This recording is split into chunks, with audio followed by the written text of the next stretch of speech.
Class 9 का हम पढ़े थे पिछले वीडियो में। मापक और उसकी आधारी राशि की मतलब ही पढ़े थे। इसमें देखते आगे हम पढ़ कर बताते हैं। इसमें लिखा हुआ है संपूरक राशि और उनका एसआई मात्रक। संपूरक राशि और उनका एसआई मात्रक, जैसे कि आधारी राशि के कितने होते हैं? 7। आधारी राशि कितने होते हैं? 7। संपूरक राशि कितने होते हैं? 2। इसका कौन कौन से होते हैं देखते हैं। एक समतल कोण होता है, एक घन कोण होता है। समतल कोण का एसआई मात्रक रेडियन और इसका संकेत होता है RAD। और घन कोण का होता है स्टेरेडियन, इसका होता है SR। इसमें ध्यान देने वाली कुछ बातें हैं।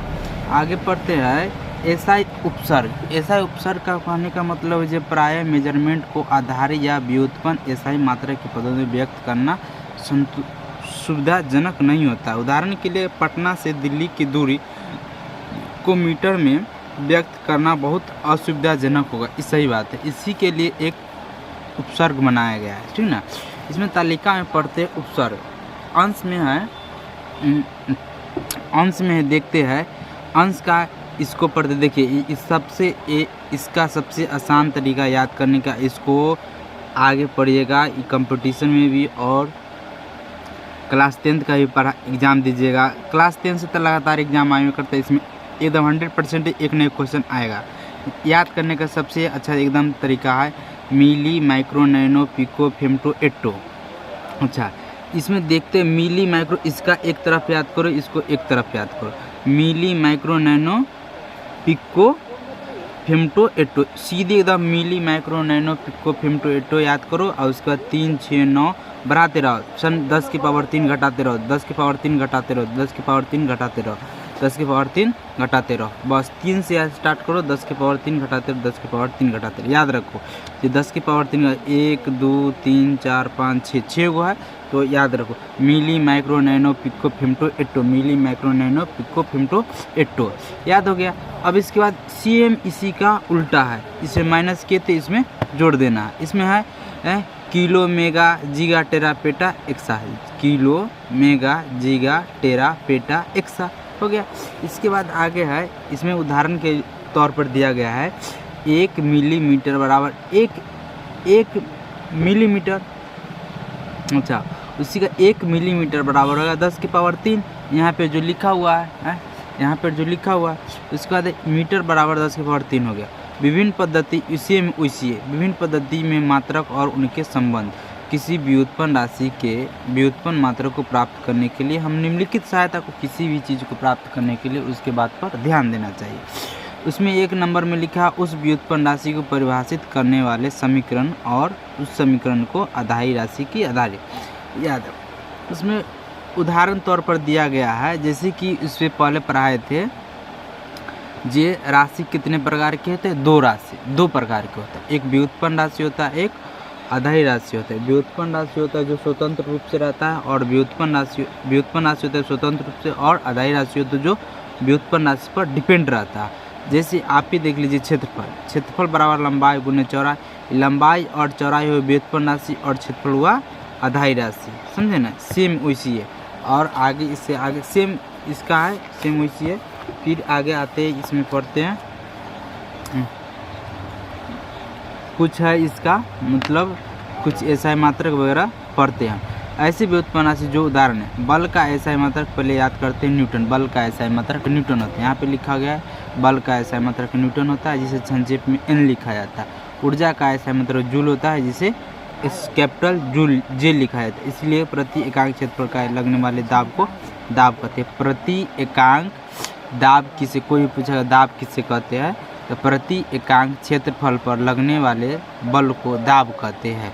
दाब बराबर बल बटे क्षेत्रफल, बल बटे क्षेत्रफल। दाब का ऐसा मतलब होता है न्यूटन प्रति वर्ग मीटर। एकदम देखो, कोई भी चीज़ बोलेगा ना, कोई भी चीज़ बोलेगा, किसी का भी मात्रक ऐसा मात्रक निकालने का सिम। आधारी राशि 7 को याद रखो। आधारी राशि 7 है, उसका 7 याद रखो, और उसका जो भी चीज़ का पूछेगा उसका फार्मूला याद रखो। जैसे हम बताते हैं, इसका मतलब हम बताते हैं, एक हम एग्जाम्पल तौर पर हम बताते हैं। जैसे यहाँ लिखा हुआ है दाब बराबर बल बटा क्षेत्र है ना। अच्छा, यहाँ पे लिखते हैं बल का ऐसा मतलब क्या होता है, न्यूटन। क्षेत्रफल का ऐसा मतलब मीटर स्क्वायर।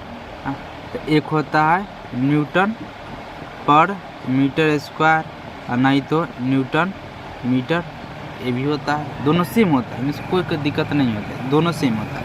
लेकिन कभी कभी एग्ज़ाम हॉल में ए नहीं देकर ए आ जाता है, ए आ जाता है। कभी कभी एग्ज़ाम में नहीं देकर ए आ जाता है। तो दोनों याद रखिए, दोनों याद रखिए, समझे ना। इसमें कुछ नहीं, जैसे कि न्यूटन पर मीटर स्क्वायर है तो इसको न्यूटन लिख दिया, इसको जैसे ही ऊपर जाएगा तो मीटर में माइनस लग जाएगा, यही है और कुछ नहीं। हाँ, इसमें आगे पढ़ते फिर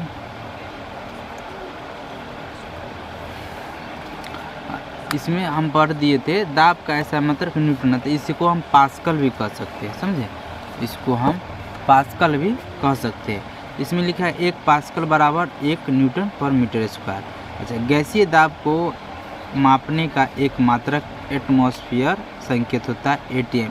इसमें एकदम ये भी एक ऑब्जेक्टिव बन गया, गैसीय दाब के मापने का एक मात्रक एटमॉस्फेयर होता है। इसमें लिखा जाता है गैसीय दाब के मापने का ऐसा मात्रक क्या होता है, एटमॉस्फेयर। आगे इसी चैप्टर में आगे पढ़ेंगे, ऑब्जेक्टिव में इसमें होगा तो उसमें टिक लगाएंगे। वायुमंडलीय दाब का ऐसा वायुमंडलीय दाब कहलाता है। समुद्र की सतह पर वायुमंडलीय दाब पर 1 एटमॉस्फेयर होता है, इसे सामान्य दाब कहा जाता है। 1 एटमॉस्फेयर बराबर होता है 1.013 × 10⁵ पास्कल, है ना, या 1.01 भी लिख सकते हैं 10⁵ पास्कल। अब उसके बाद है नेक्स्ट टॉपिक है ताप और उष्मा के मात्रक। ताप और उष्मा के मात्रक, ताप और उष्मा के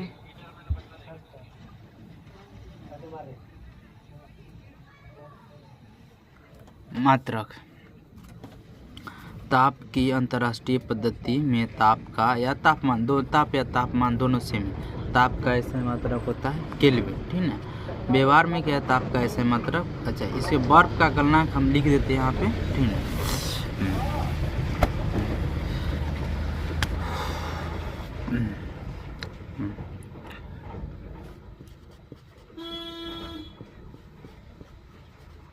बर्फ का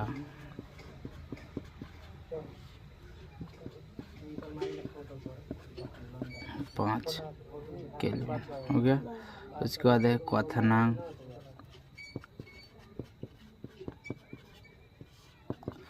373.15 केल्विन। दोनों याद रखिए, वो बहुत इंपॉर्टेंट है। और इनके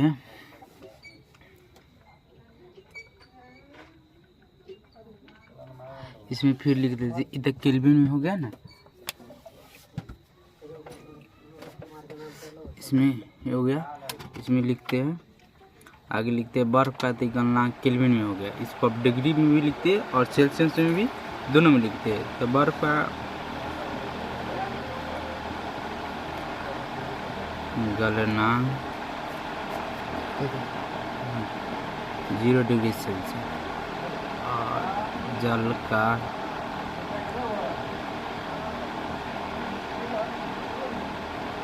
गलनांक 100 डिग्री सेल्सियस, ठीक ना। और इसी में आगे लिखते हैं, इसी का है 273.15 केल्विन और इसमें है 373.15 केल्विन। इसके बाद है आगे, इसमें इसको मिटाते हैं, आगे फिर पढ़ते हैं।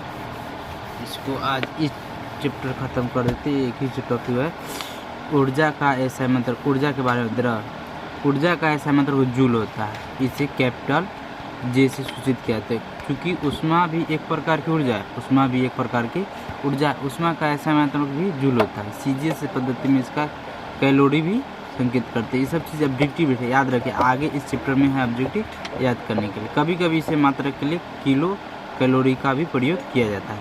1 किलो कैलोरी मतलब होता है 1000 कैलोरी होता है। 1 कैलोरी मतलब होता है 4.186 जूल।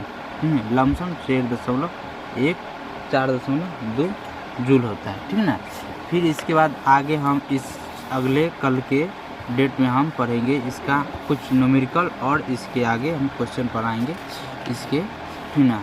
अगले वीडियो देखते हैं। आप लोग भी कमेंट करिएगा ये मेरा वीडियो कैसे लगा और कुछ त्रुटि बस हुआ उसके सॉल्यूशन के लिए भी कमेंट करिएगा। Thank you.